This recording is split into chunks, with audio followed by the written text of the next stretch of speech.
Buenos días a todos. Pues vamos a empezar con este último bloque del Foro Nacional de Información en el Futuro de la Arquitectura y el Urbanismo, las herramientas BIM y GIS. En esta ocasión vamos a tener al doctor Vladimir Hernández Hernández. Él es licenciado en Geografía por la UNAM, estudió una maestría en Desarrollo Regional en el Colegio de la Frontera Norte y es doctor en Ciencias Sociales también por el Colegio de la Frontera Norte. Ha tenido una destacada participación con publicaciones científicas.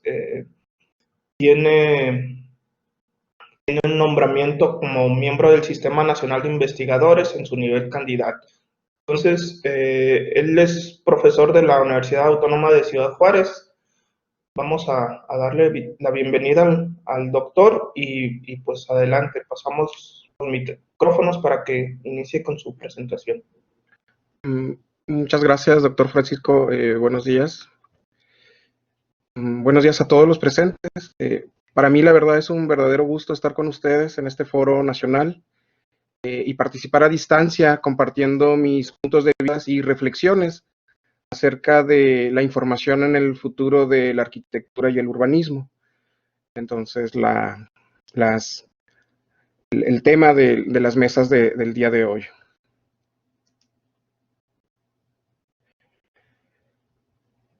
En primer lugar, voy a encuadrar el tema a partir de revisar los antecedentes, estos de una manera muy breve, concernientes a la liberación de las viviendas en México. A continuación, voy a describir el contexto general donde se ubica el tema, colocando el énfasis en la expansión espacial de las viviendas en Ciudad Juárez. En tercer lugar, voy a mostrar, mediante el apoyo de algunas técnicas de análisis estadístico y espacial, los impactos de la expansión de la vivienda en temas de seguridad pública y accesibilidad urbana. Y al final, pues, realizaré una reflexión que nos convoca en esta ocasión.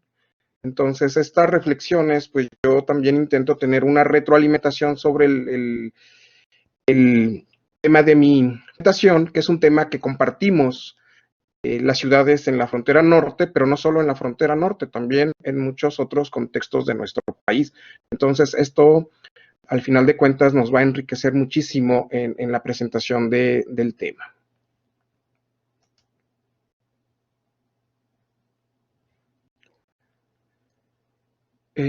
Voy a situar la discusión sobre los antecedentes o la presentación de los antecedentes en estos tres grandes temas que ustedes ven en la pantalla. Voy a empezar con una breve exposición acerca de la liberación del sistema de viviendas en México. Esto comenzó allá por la década de 1990 y transformó la manera en que se producen y se adquieren las viviendas. Esta expansión de los préstamos por parte de las agencias gubernamentales comenzó más o menos a finales de 1994. ¿Qué fue el resultado? Bueno, esta expansión fue consecuencia de dos aspectos interrelacionados, la devaluación del peso mexicano y la crisis económica. Recordemos, 1994 también marcó un hito en la cuestión económica de nuestro país, la firma del Tratado de Libre Comercio y la entrada implícitamente de nuestro país al mundo globalizado, ¿no? A este sistema liberalizado. Bueno, entonces, el impacto de la crisis afectó por completo a los sectores de viviendas. Estos empezaron a cesar, esto por parte de los bancos privados. Principalmente la consecuencia fue que se retiraron el financiamiento de la vivienda. En contraste, las agencias gubernamentales, que ya habían sido una importante fuente de préstamos, comenzaron a proporcionarlos en mayor número. Bueno, es conocido que en México las agencias gubernamentales con mayor cantidad de préstamos, principalmente son dos, Infonavit y Fobiste. Recientemente los bancos han reanudado los préstamos hipotecarios, pero su participación en el mercado sigue siendo pequeña. Bueno, esto por una parte. En sentido de las agencias gubernamentales, el Infonavit fue el que una participación elevada en esta liberación del mercado de las viviendas, porque Infonavit, desde el acceso de los préstamos a los desarrolladores hasta anticipar los procesos y apoyar a estos desarrolladores en la de permisos estatales y locales. Hay algunos que consideran que fue un actor clave para convencer a la industria de la producción de bajo costo de descuenta. Entonces, aquí vemos que el papel de Infonavit cambió de una manera muy significativa de ser un constructor a ser un gestor para los desarrolladores de vivienda en México. En este contexto, la empresa considera 4 grandes criterios para la localización de las organizaciones. Puede más, pero aquí vamos a sintetizar en estos 4 criterios. Primero, tenía que existir una demanda con alto poder adquisitivo. En segundo lugar, la disponibilidad de ayuda financiera accesible para los compradores finales, también con condiciones para que las constructoras hagan de lleno a la construcción de viviendas de bajo costo, que fueran rentables. En tercer lugar, la posibilidad de construir el desarrollo a un costo competitivo. Esto se encadena al último criterio, que puede lograr si no es con la existencia de tierras baratas para poder desarrollar. Entonces, estos 4 grandes criterios son los que colocaron en la mesa las grandes empresas constructoras para entrar al mercado de construcción de la vivienda de bajo costo. Como resultado, durante el periodo de 2005 a 2010, que ese es el periodo que voy a presentarles en esta oportunidad, de hacer mi ventana de estudio, durante ese periodo de 2005 al 2010, se dieron cerca de casi 12 millones y medio de casas de pequeño tamaño. En consecuencia, el inventario de viviendas en México pasó de casi 23 millones que había en el 2005 a cerca de 35 millones en el 2010. Como consecuencia y como un fenómeno paralelo, también el porcentaje de viviendas vacantes aumentó en México.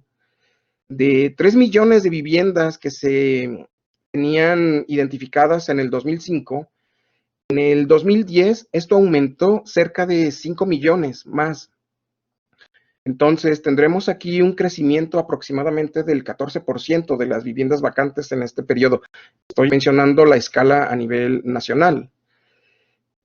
También es un hecho, ya después de analizar la información, que las ciudades donde se construyeron más viviendas, en consecuencia, también tienen la tasa de vacantes más altas.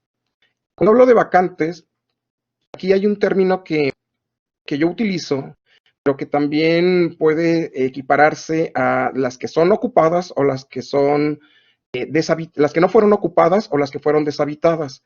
Entonces, aquí también hay un sesgo, porque las fuentes oficiales no tienen un registro oportuno de las viviendas que fueron abandonadas. Hay un registro oficial de las viviendas que son deshabitadas. Entonces, para evitar esa confusión, en esta presentación, pues me referiré a viviendas vacantes, ya sea que fueron deshabitadas o que nunca fueron ocupadas. Entonces, a partir de esta consideración, llama la atención que 2 ciudades en la frontera norte sobresalieron por los altos índices de construcción de viviendas, pero también por el alto número de viviendas vacantes. En este sentido, para el 2011 se estimaba que en Ciudad Juárez había un 23% de viviendas vacías, en Tijuana había un 20% de viviendas vacías.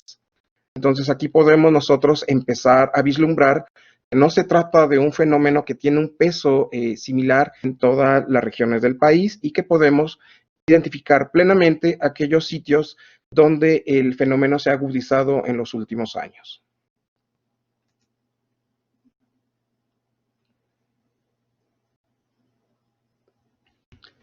Al mismo tiempo, en Ciudad Juárez, a partir del 2007, experimentó, y en la actualidad lo experimenta, niveles extremos de criminalidad. Esto se debe principalmente por el control de una de las rutas más importantes para el transporte de drogas a los Estados Unidos.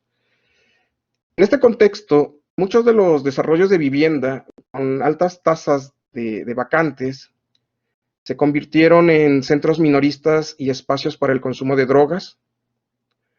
Además, como consecuencia del alto nivel de impunidad y la diversificación de las actividades de los cárteles de la droga, muchos otros delitos aumentaron, como asaltos y robos a la propiedad.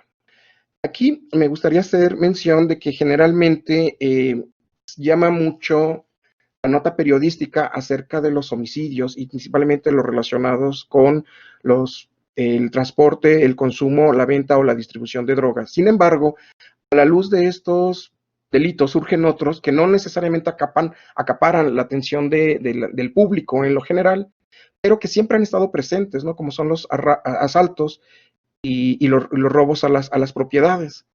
Entonces, este fue un punto que nos llamó mucho la atención a un grupo de colegas aquí dentro de nuestro contexto local, y por lo tanto nos decidimos y nos dimos a la tarea de precisamente dar visibilidad sobre estos fenómenos que parecían ocultos, ¿no? A la opinión pública, al escrutinio académico y también pues a los tomadores de decisiones.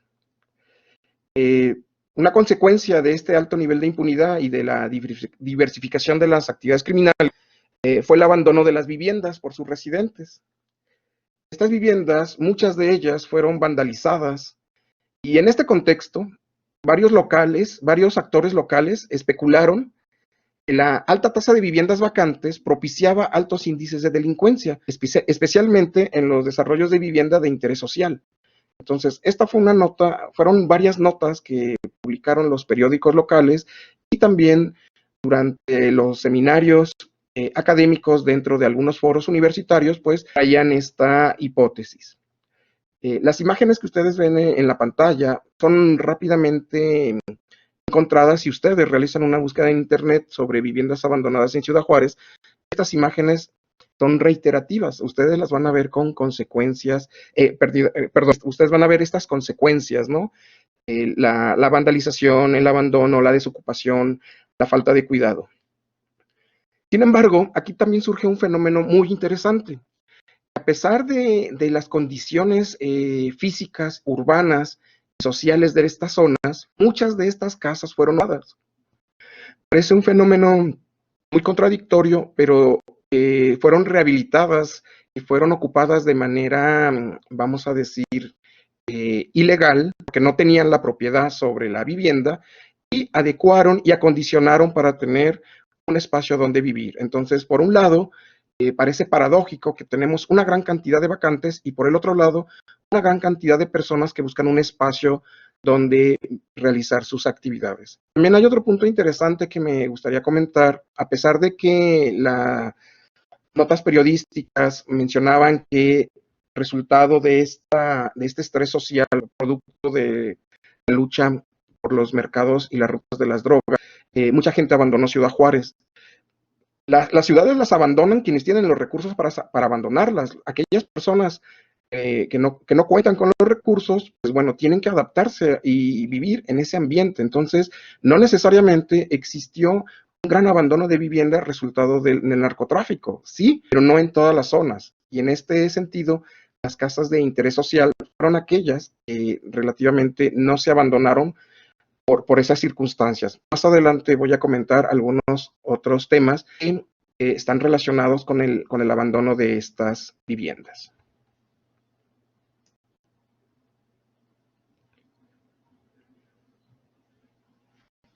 Aprovecho también la presentación que hizo la maestra María Teresa para introducir mi tema. Lo que ustedes están viendo pues son fotografías de satélite de las cuales la maestra María Teresa pues ya nos hizo una muy interesante y descriptiva explicación en su presentación. Entonces, yo retomo el tema. Recordemos que son insumos de análisis que nos ayudan para empezar a tomar decisiones, ¿no? Y generar información. Era el tema de este foro. Bueno, entonces, en México les puedo mencionar que el nuevo modelo de política pone énfasis en la conexión entre el empleo asalariado y los préstamos hipotecarios. ¿Qué significa esto? Que un gran número de trabajadores dentro de las empresas reciben un subsidio implícito. Entonces, una de las grandes condiciones de los desarrolladores o de los constructores de la vivienda era que tuvieran un potencial, ¿no? Que tuvieran un mercado potencial. ¿Y dónde está este mercado potencial? En el empleo asalariado. Y siendo las ciudades fronterizas las principales exponentes dentro del mercado asalariado, pues eran lugares óptimos para desarrollar estos nuevos conjuntos urbanísticos, ¿no? En este contexto, Ciudad Juárez recibió muchos préstamos producto del alto porcentaje de la población que está económicamente activa y que trabaja en el sector formal. La distribución a grandes rasgos del sector formal en Ciudad Juárez se divide más o menos de la siguiente manera. El 60% de la población activa pues trabaja en la industria manufacturera, el otro 30% se dedica a las actividades terciarias, comercios y servicios, y un restante 10% en otro tipo de sectores económicos. Entonces, aquí encontramos que de la población económicamente activa, el 60% pues, correspondía a trabajadores asalariados. Era un gran mercado para las constructoras de viviendas de interés social. Además que también estos grupos de trabajadores asalariados tenían las condiciones o tenían las características con relación a su ingreso que los hacía los clientes potenciales, ¿no? para estas casas. Esta situación pues dio lugar a que cerca de 113,000 nuevas viviendas, estamos hablando que en el periodo de 5 años, del 2001 al 2006, se construyó casi una tercera parte del stock actual de viviendas que hay en Ciudad Juárez, o que al menos había en el 2010. En el 2010 había aproximadamente 350,000 viviendas, de las cuales 113,000 se construyeron en el periodo de 5 años. Esto llamó mucho la atención a nivel nacional. De hecho, Ciudad Juárez se convirtió en el líder nacional de producción de viviendas a bajo costo. O sea, se veía como un gran logro hace 14 años esta meta, ¿no? 113,000 nuevas viviendas. En su mayoría, las nuevas urbanizaciones se construyeron en la periferia de la ciudad. Recordemos, otro de los criterios de los constructores, suelos baratos. ¿Dónde encontramos los suelos baratos? En las periferias de las ciudades. Entonces, ustedes en las imágenes pueden ver y distinguir con una línea roja, en la imagen del 2010, la línea que separa el crecimiento que se tenía en el año 2005. En la figura de la izquierda vemos que solamente había contabilizadas 6% de viviendas vacantes con relación al stock de todas las viviendas en la ciudad, y en el lapso que yo les estoy mencionando del 2006 al 2010, el número de viviendas vacantes aumentó cerca del 24%. Entonces, una tercera parte de las viviendas en la ciudad pues, estaban disponibles, o fueron abandonadas, o simplemente nunca fueron ocupadas. Entonces, Ciudad Juárez, la tasa aumentó cerca de 6.52% en el 2005, pero esto se disparó al 30% en el 2010. Entonces, aquí lo que ustedes pueden ver en las dos imágenes, de forma temporal, que esta es una de las ventajas de los sistemas de información geográfica, darnos la secuencia de un fenómeno a lo largo del tiempo. Ustedes aprecian claramente cuál era el límite de la ciudad en el 2005 y para el 2010, cuál fue el nuevo crecimiento. Vamos a continuar y les voy a hacer un acercamiento a la zona con estas imágenes. Lo que tenemos en esto es reiterar que este nuevo sistema de producción de viviendas ha llevado a la generación de desarrollos habitacionales compuestos por miles de casas idénticas. Este panorama urbano no es solamente de Ciudad Juárez, lo podemos nosotros o ustedes lo pueden identificar de manera muy nítida dentro de su contexto local o incluso dentro de otros contextos en ciudades mexicanas. Estas miles de casas idénticas están ubicadas en pequeñas extensiones en la periferia urbana, lo cual está alterando dramáticamente la estructura urbana de nuestras ciudades. En lo particular, pues la estructura urbana de Ciudad Juárez. También hay muchas voces críticas que han mencionado la falta de planificación y entre otros temas, el acceso limitado a servicios básicos como supermercados, espacios y transporte público, por mencionar algunos. En la imagen del lado izquierdo, ustedes pueden de nueva cuenta distinguir esta pequeña línea, es una línea administrativa, básicamente es el límite de las AGEPs en el año del 2005, estas áreas administrativas que nos generan información a este nivel.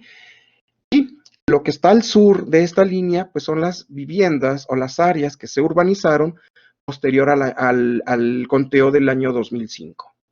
Lo que ven en el recuadro gris, en la parte inferior de la imagen de satélite, permítanme como aquí, creo que con esto, lo que ven en este recuadro, pues es la imagen que tenemos a la derecha. Esta imagen, esta imagen de la derecha es Ciudad Universitaria, es una sede de la Universidad Autónoma de Ciudad Juárez que se construyó y entró en funcionamiento en el año 2010. Parece que el escenario para muchos de ustedes les suena muy familiar. Tenemos un límite del crecimiento urbano, una expansión del crecimiento urbano y todavía un nodo de crecimiento con un gran espacio vacío. Entonces, aquí tenemos muchas de las consecuencias dentro de la política que involucró el ocupamiento de suelo y el crecimiento del fondo legal de muchas de nuestras ciudades, ¿no? Entonces, todo esto, pues, derivado de la liberación del suelo y del mercado de vivienda en México. ¿Cuál era la intención o una de las intenciones de los urbanistas, o más bien de los constructores de vivienda? Era ocupar todo este espacio vacío con principalmente docentes o administrativos que tuvieran sus funciones en este campus de Ciudad Universitaria, que no solamente es sede de la UACJ, hay otros consorcios educativos que tienen, o el gobierno estatal les donó terrenos, como el Instituto Politécnico Nacional, la Universidad Nacional Autónoma de México, colegios de bachilleres, el Colegio de la Frontera Norte también tiene un predio en este complejo que le llaman Ciudad del Conocimiento. Bueno, actualmente está en funcionamiento y bueno, en este momento, como en muchos de nuestros planteles educativos, las clases son a distancia, pero estando en funcionamiento existe un transporte público que genera la universidad, que patrocina la universidad y traslada a los estudiantes, a los docentes y a los administrativos a este campus. Y está enmarcado dentro de esta zona de crecimiento de vivienda de interés social y también enmarcado dentro de la zona que tiene el más alto porcentaje de viviendas deshabitadas. Entonces, vamos viendo cómo se van compaginando cada uno de estos elementos y van transformando la estructura de nuestras ciudades.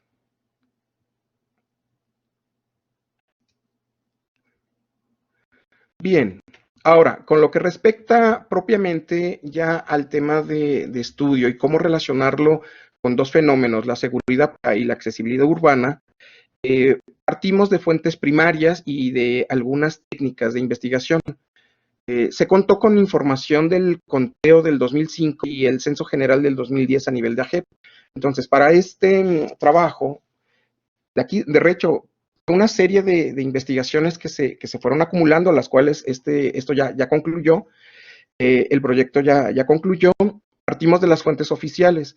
Generar información de campo y más en conteos o en censos, en el tema de viviendas abandonadas, que alguien lo comentó, creo, en la presentación de la doctora Carolina, es muy caro.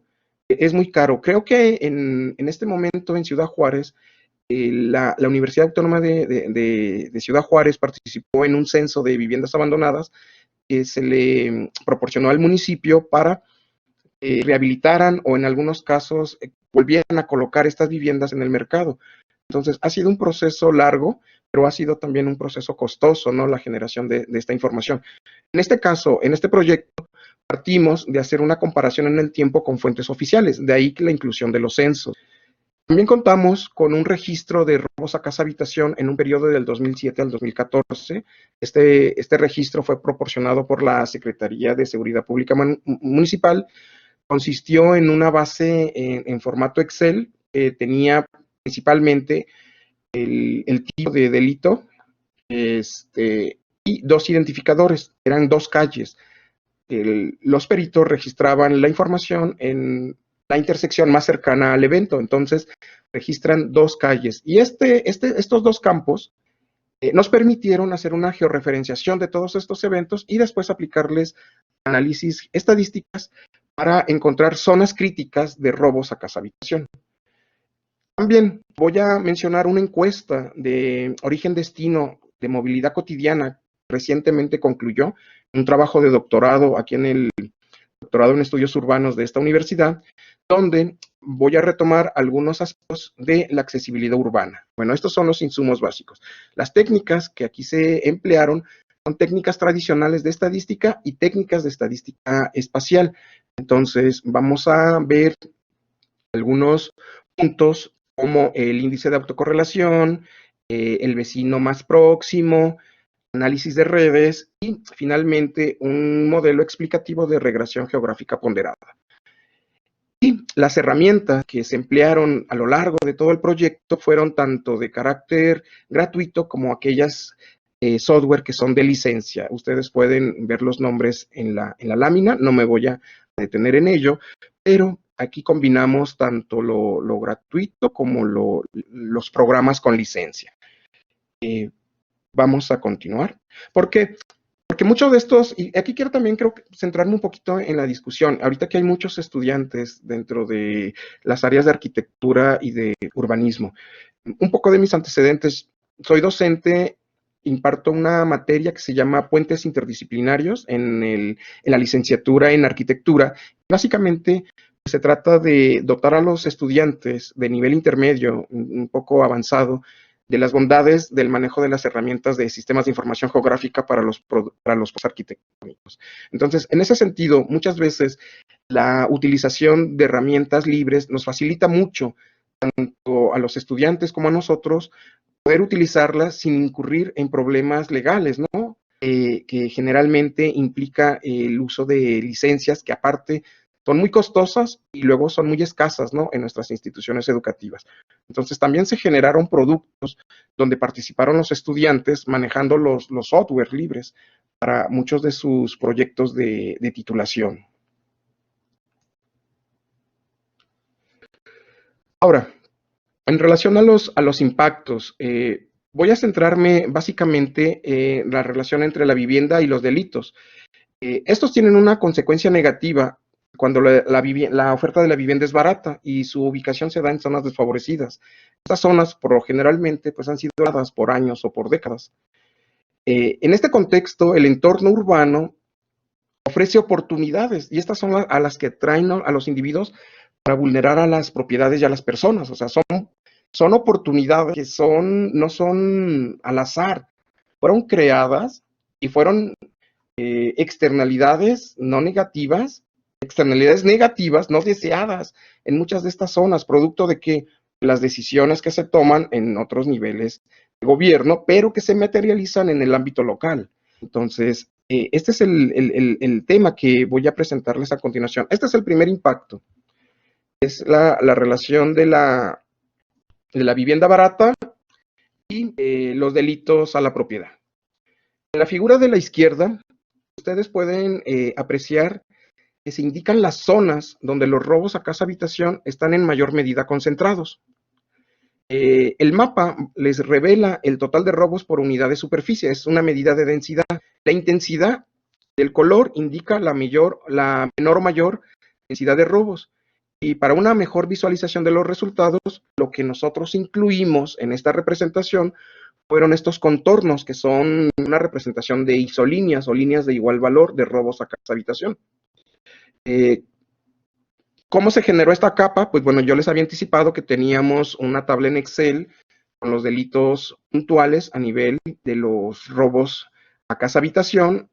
Después de generar las respectivas capas de geodatos, se realizó un mapa de calor. Es algo relativamente muy rápido realizar un mapa de calor que ya viene previamente clasificado. Simplemente hay que hacerle una representación que nos permita encontrar lo que en la literatura se conoce como zonas calientes. Y esas rápidamente las identificamos con los colores rojos. Ustedes ven aquí ventaja de la visualización a través de un sistema de información geográfica y la representación de la información, rápidamente nos puede ubicar cuáles son aquellas zonas que tienen un potencial riesgo de robos a casa habitación.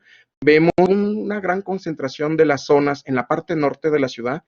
La parte norte de la ciudad ubica a lo que es el centro tradicional y una zona de expansión con esta dirección, que es el PRONAF, una zona turística, comercial, de servicios, que tiene una alta relación, no necesariamente en el ámbito local, fue pensada para tener una conexión con la ciudad del Paso. Entonces, hablar de esta zona, la zona norte de la ciudad, no podemos comprenderla sin entender las interrelaciones con el otro contexto transfronterizo. En este sentido, me parece que Ciudad Juárez y Tijuana comparten mucho de esta historia en la estructura urbana de cómo fueron conformándose. Otro eje de robos a casa habitación importante lo encontramos en esta dirección. Si regresamos a los mapas anteriores, vemos que este es el crecimiento natural de la ciudad.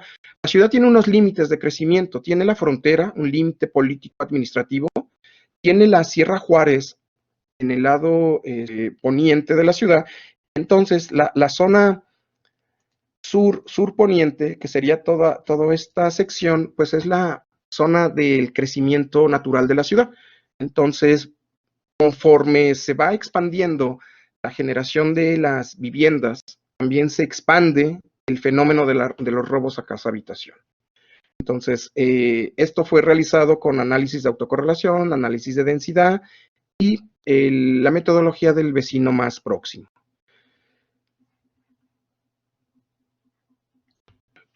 El resultado, pues también revela que el fenómeno tiene un patrón. Incluso aquí lo enlazamos a la toma de decisiones. Como la información es un insumo para la toma de decisiones. Y yo creo que eso es lo valioso de este foro, lo que estamos viendo. El resultado, pues, es un insumo útil ¿para quién? Para los tomadores de decisiones, que deberían de tomar en cuenta, uno, en primer lugar, que hay varias críticas alrededor de un importante número de colonias en el centro de la ciudad, donde los robos van de 10 a 25 por cada 100 metros cuadrados. En segundo lugar, pues lo que les comentaba, se aprecia otro agrupamiento en la zona poniente, incluye una serie de cosas que identificamos, voy a nombrarlas, probablemente fuera de contexto, pero son 1 de Mayo, Granjas de Chapultepec, Revolución Mexicana, Ciudad Moderna y Santa María, con una densidad de entre los 10 y los 20 robos por cada 100 metros cuadrados.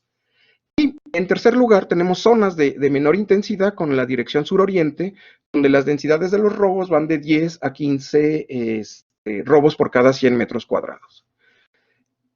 Uno de los hallazgos interesantes en sentido estadístico fue que estas pruebas exploratorias de datos espaciales nos indican que menos del 1% de los robos de casa-habitación obedecen a una distribución aleatoria o dispersa. Y esto es bien interesante. Quiere decir que el fenómeno no se distribuye al azar, sino que hay causas que explican esta distribución en el espacio. Entonces, otro de las evidencias es que realizamos una prueba de vecindad y que a nivel local, es decir, a escala de colonia, es posible identificar agrupamientos significativos de robos a casa habitación. Entonces, vemos aquí cómo el manejo de la información, la representación de la misma, son insumos para políticas, en este caso de seguridad pública. En la figura de la derecha, ustedes pueden apreciar estas unidades, áreas geoestadísticas básicas, que son las unidades administrativas donde se recopila información, que nos proporciona las páginas de INEGI, y con ella podemos hacer alguna serie de relaciones con algunas relaciones concernientes al fenómeno que nosotros estamos interesados. En este sentido, lo que ustedes ven en la figura de la derecha es el resultado de un modelo de regresión geográficamente ponderado. Este modelo lo ajustamos a las condiciones del desarrollo inmobiliario en Ciudad Juárez, por una parte con grandes fraccionamientos en las periferias, alejados de las condiciones deseables de accesibilidad a los recursos de la ciudad, y por otra, con la zona centro, que presenta índices de desocupación elevados. Parece muy relevante mencionar que las dos principales zonas de viviendas vacantes en la ciudad se ubican en la zona tradicional y en la zona de expansión de viviendas de interés social. Estas dos zonas son las que presentan las mayores tasas de viviendas vacantes, pero tienen características muy diferentes. La primera, la zona del centro, principalmente se debe por el deterioro de la zona. Es una zona muy antigua, fundacional de la ciudad, que generalmente las viviendas fueron deshabitadas por las familias, solamente queda mucha población mayor en esta zona, y la mayor parte de la población joven pues tuvo una movilidad social, una movilidad de la vivienda que ocuparon otras zonas de la ciudad. Y la zona en el sur poniente tiene unas características muy diferentes al centro. Principalmente son zonas es una zona con casas de interés social, no necesariamente es de gente originaria de Ciudad Juárez, sino que fue resultado, mucha de ella es ocupada por la alta migración, resultado del empleo en la industria manufacturera. Entonces, tenemos dentro de un mismo fenómeno dos diferentes explicaciones. Entonces, ¿qué es lo que hace un modelo geográficamente ponderado? Pues nos trata de encontrar explicaciones locales a un fenómeno.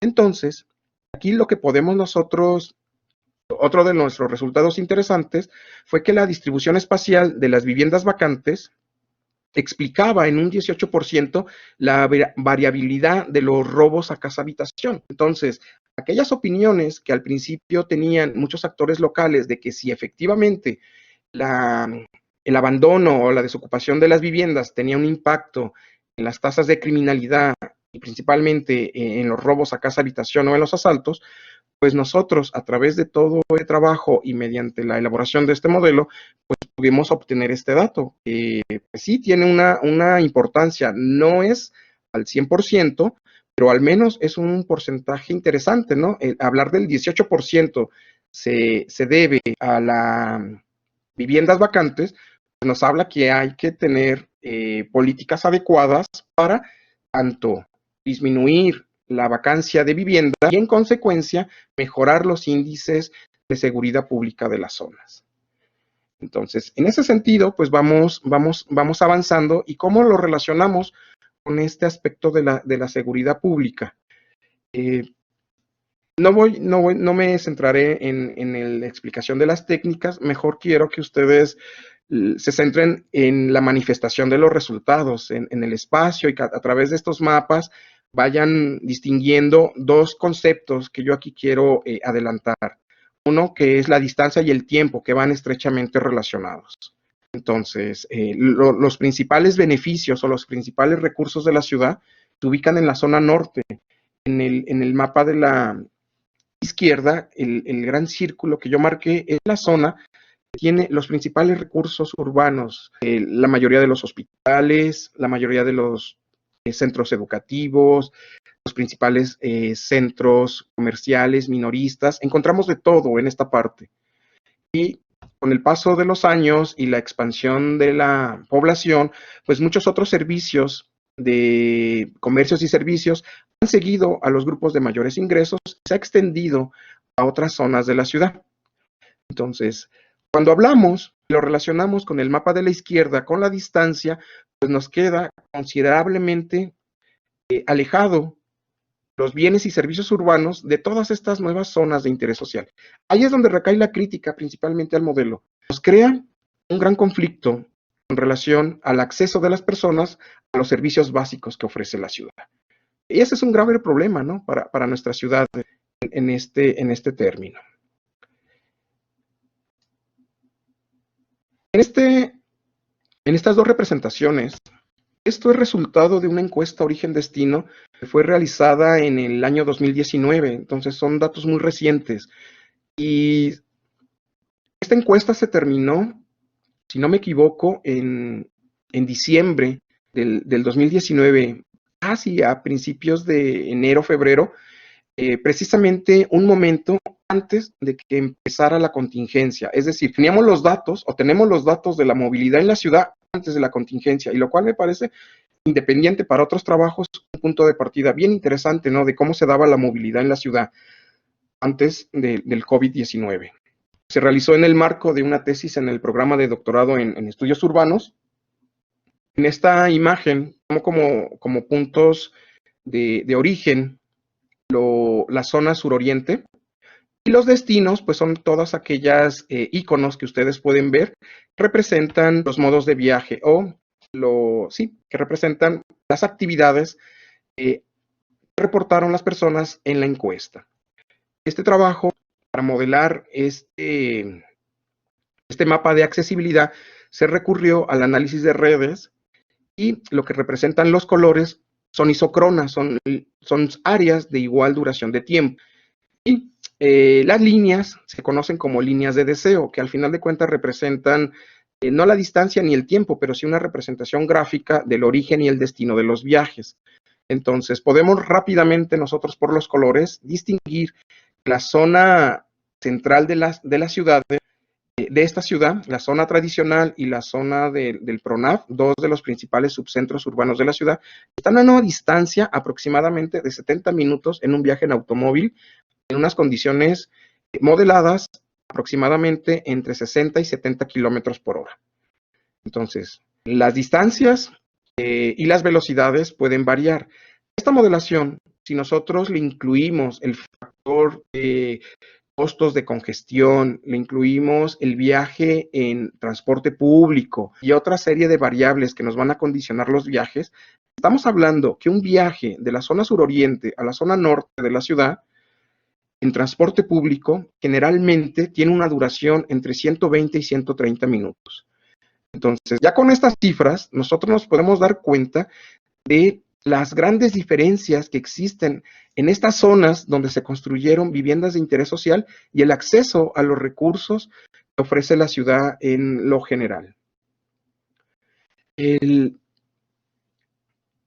Otros datos interesantes, vamos a, ya desagregando un poco más la información de la encuesta, nos podemos percatar o nos dimos cuenta que las compras y las actividades recreativas representan un 15%. Entre las dos, aproximadamente el 30% de los viajes en esta zona.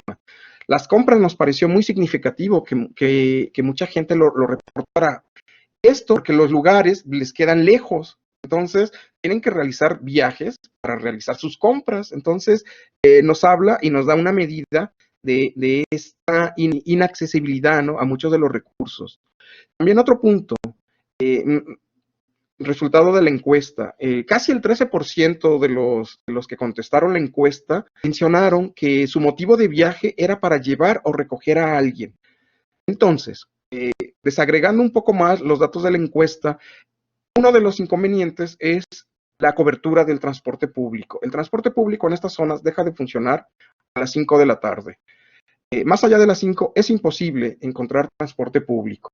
De ahí que un alto porcentaje, estamos hablando del 30% de los viajes, tiene el motivo de ir y a llevar a alguien. Entonces, vamos sumando los porcentajes y estamos hablando ya casi de un 50% que tiene que ver con compras y tiene que ver con llevar y recoger a alguien. El porcentaje de trabajo y el porcentaje de ir a la escuela representan el 10%. Entonces, todos estos datos pues, no son y contrastan con algunas otras zonas. La encuesta dividió a la ciudad en diferentes sectores. Entonces, los sectores que ofrecen todos los servicios y que realizan los menores viajes, pues como ustedes ya lo pueden derivar, pues son las zonas norte de la ciudad. Lo que es toda esta zona, la zona norte, centro tradicional y la zona del PRONAF, y esta zona de por aquí, que es un eje que se identifica con la Avenida de las Torres, es un centro de expansión, un nuevo subcentro de actividades terciarias que está consolidándose. Estas dos zonas son las que tienen, 1, la menor cantidad de viajes, 2, la mayor cantidad de modos de desplazamiento y 3, la mayor oferta de recursos urbanos. Entonces, esto nos habla de estas desigualdades sociales relacionadas con la expansión de las viviendas. Entonces, pues creo que con esto son dos ejemplos, son dos muy pequeños ejemplos de cómo impacta una política nacional en un contexto local. Y las autoridades municipales, algunas de ellas sin recursos técnicos, sin recursos financieros, pues tienen que hacer frente a problemas como la seguridad pública, la falta de transporte público, la calidad y cantidad de viviendas, entre otros satisfactores. Sí, esto pone de manifiesto una diferenciada accesibilidad, no solo a los recursos, también al empleo, dependiendo de la localización de la vivienda en la escala interurbana. Entonces, todos aquellos que han estudiado urbanismo o están interesados en estos temas, pues hay bastante información en la literatura que nos hablan de estas condiciones diferenciadas de accesibilidad al empleo, de la accesibilidad a los recursos urbanos, que en muchos casos pues, va a depender de la localización de la vivienda. Entonces, generalmente cuando se compra una vivienda, pues se compran más allá de la vivienda, pues también se está considerando la localización y a veces es un costo que no se toma muy en cuenta al momento de tomar la decisión acerca del cambio de la vivienda, pero implica localización. Y localización implica accesibilidad. Entonces son temas muy relacionados y por lo tanto el tema de la vivienda pues no solamente es un tema individual, es un tema transversal que toca muchas de las dimensiones básicas en una ciudad, muchas de las dimensiones básicas de la estructura urbana, como es empleo, como es transporte y como es movilidad. Ya para finalizar, me gustaría realizar algunas reflexiones y aquí es donde yo realizo la invitación para que participemos todos en estas reflexiones. Más que conclusiones, son reflexiones finales. En primer lugar, me gustaría manifestar como conclusión a mi presentación que encuadro este tema desde el enfoque de las políticas de escala. Por una parte, se nos presenta un evento que tiene su origen y su diseño en contextos, muchos de ellos alejados de las dimensiones sociales, políticas, culturales y económicas de los entornos locales, donde se ponen en práctica y donde se materializan las políticas públicas. Y en este caso, las consecuencias negativas de una política nacional. Entonces, aquí tenemos un fenómeno que bien se ajusta a este concepto de políticas de escala. Tengo una formación como geógrafo, entonces me remito a este marco teórico y a este modo de interpretación. Entonces, me parece oportuno y creo que más que evidente, decisiones que se toman en contextos muy alejados de nuestro entorno inmediato, pues vienen a afectarnos, ¿no? Y vienen a generar. Estas políticas de escala también incluyen una serie de actores que muchos de ellos tienen presencia regional y también cuentan con impactos diferenciados. Y en el contexto de la frontera, en ciudades como esta, Ciudad Juárez y como Tijuana, se hace evidente la vulnerabilidad de los contextos locales a las manifestaciones nacionales, que se traducen en fuertes crisis económicas, pérdidas de empleo, altas tasas de delitos de todos los tipos, entre otros. Una de las consecuencias de las crisis internacionales fue que muchas de las viviendas o muchos de los créditos de Infonavit y ante la crisis, las empresas maquiladoras cambiaron de sede. El capital es muy volátil a las crisis y más el relacionado con la industria maquiladora. En ese contexto, pues, miles de personas se quedaron sin empleo y con la imposibilidad de pagar sus cuotas de las viviendas de interés social que habían adquirido. Eso nos habla de otra de las consecuencias del abandono de la vivienda y nos refleja el tema de las políticas de escala. En segundo lugar, Ciudad Juárez, otras ciudades de la frontera norte y también de México, presentan altos patrones de lo que yo le llamo una geografía desigual, que se manifiesta tanto en términos cualitativos como también en términos cuantitativos. Y aquí me gustaría aprovechar la oportunidad para relacionar el tema con la presentación de la doctora Carolina Trejo.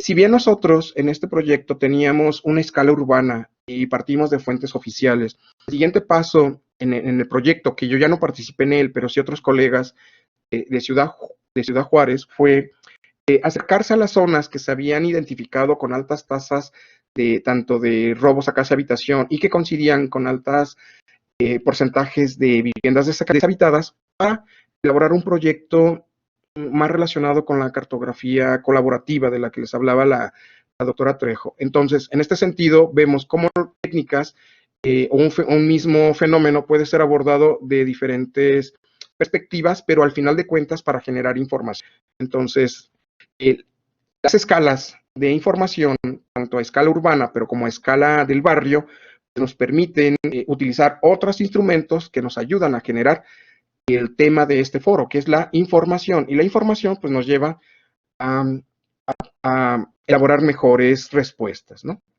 En este sentido, pues parece evidente que la expansión de las ciudades a través de la construcción de viviendas en los espacios periféricos amplifica la dificultad de llegar de manera más fácil a los recursos urbanos.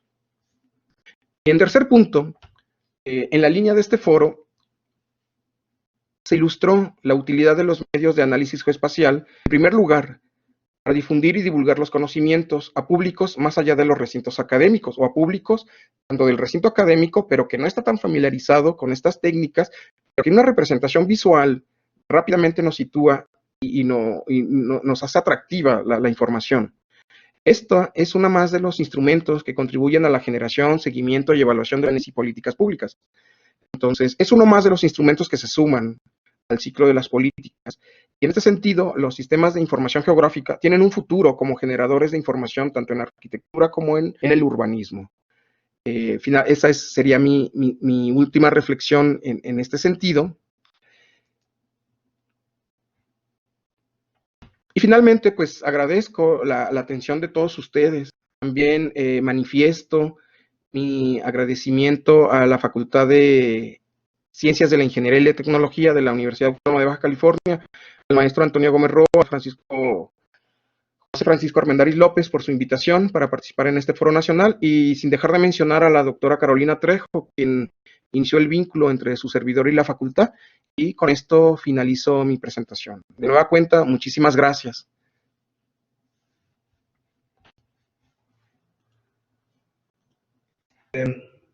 No, gracias a usted, doctor Vladimir, por tener la disposición para compartir sus experiencias, sus conocimientos. Ahorita, para pasar a la sesión de preguntas y respuestas, me están notificando que no tienen acceso al chat.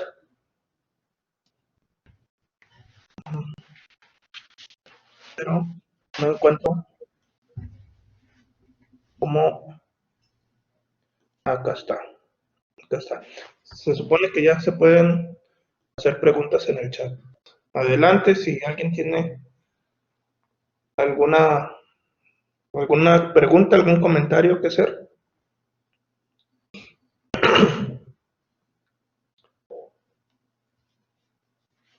Bueno, yo como chihuahuense, como persona que sí ha pasado por Juárez, pues vaya, ciertamente las problemáticas que menciona, pues sí son muchas las personas que lo viven, ¿no?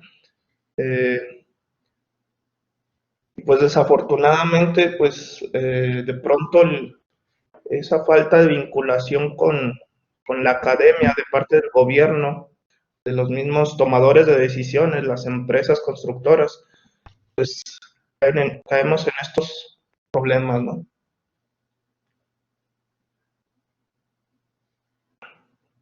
No sé, alguien